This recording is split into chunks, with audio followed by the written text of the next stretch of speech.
Assalamualaikum. Selamat datang kembali di channel Kutipan Al-Quran. Turunnya Nabi Isa alaihissalam adalah salah satu peristiwa yang akan terjadi akhir zaman.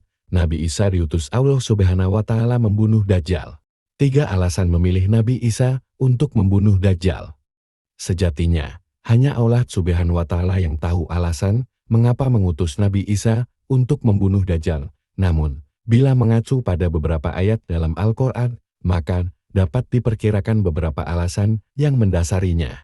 Dalam buku At-Tazkirah Jilid 2, Bekal Menghadapi Kehidupan Abadi tahun 2013 karya Imam Samsuddin Al-Qurtubi, ada 3 alasan yang dijelaskan dalam Al-Quran mengapa yang diutus adalah Nabi Isa, bukan yang lain. 1. Membuktikan Nabi Isa masih hidup. Alasan pertama yaitu membuktikan bahwa Nabi Isa masih hidup. Ini sesuai dengan Al-Quran Surat An-Nisa ayat 159.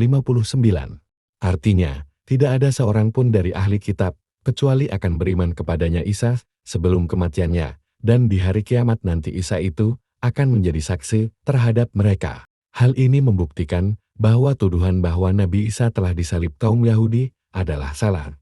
Sebab selama ini kaum kafir mempercayai bahwa Nabi Isa sudah wafat, sementara Allah menegaskan dalam firman-Nya bahwa Nabi Isa telah diangkat ke langit sebelum kaum Yahudi membunuhnya. Di hari akhir, Dajjal muncul dengan segala tipu dayanya, kemudian dibaiatlah dia oleh kaum Yahudi. Kaum Yahudi juga bersedia menjadi bala tentaranya dengan keinginan membalas dendam terhadap kaum muslimin. Kemudian Allah menurunkan Nabi Isa yang menurut mereka sudah mereka bunuh di masa lalu. Allah menolong Nabi Isa berhasil membunuh Dajjal dan mengalahkan bala tentaranya. 2. Mengembalikan Nabi Isa ke tanah. Alasan kedua, barangkali Allah mengembalikan Nabi Isa ke bumi karena manusia berasal dari tanah, maka akan kembali ke tanah. Ini sesuai dengan surat Taha ayat 55 yang artinya, dari bumi tanah kami menciptakan kamu, dan kepadanya kami akan mengembalikan kamu, dan daripadanya pula kami akan mengeluarkan kamu pada kali yang lain. Taha 55. Turunnya Nabi Isa saat itu bertepatan dengan keberadaan Dajjal di muka bumi yang sudah menyebar fitnah, bahkan sudah mengaku sebagai Tuhan. Maka tidak ada seorang pun dari kaum muslimin yang sanggup melawannya, kecuali Nabi Isa. 3. Menjalankan kewajiban jihad. Alasan ketiga yaitu menjalankan kewajiban jihad sebagai kaum muslimin. Nabi Isa sendiri pernah berdoa kepada Allah agar dijadikan umat Nabi Muhammad.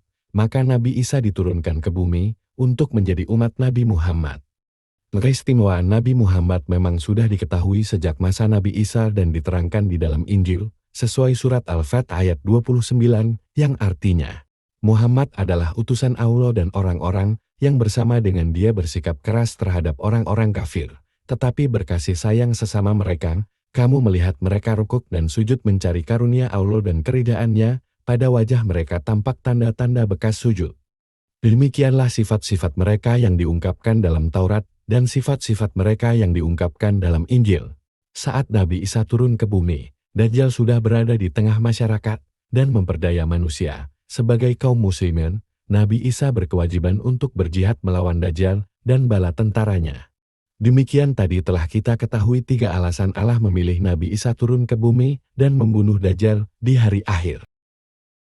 Bisa saja ada alasan-alasan lain selain yang disebutkan di atas, sebab sejatinya hanya Allah yang mengetahui alasan ditetapkannya segala sesuatu. Wallahu alam. Terima kasih.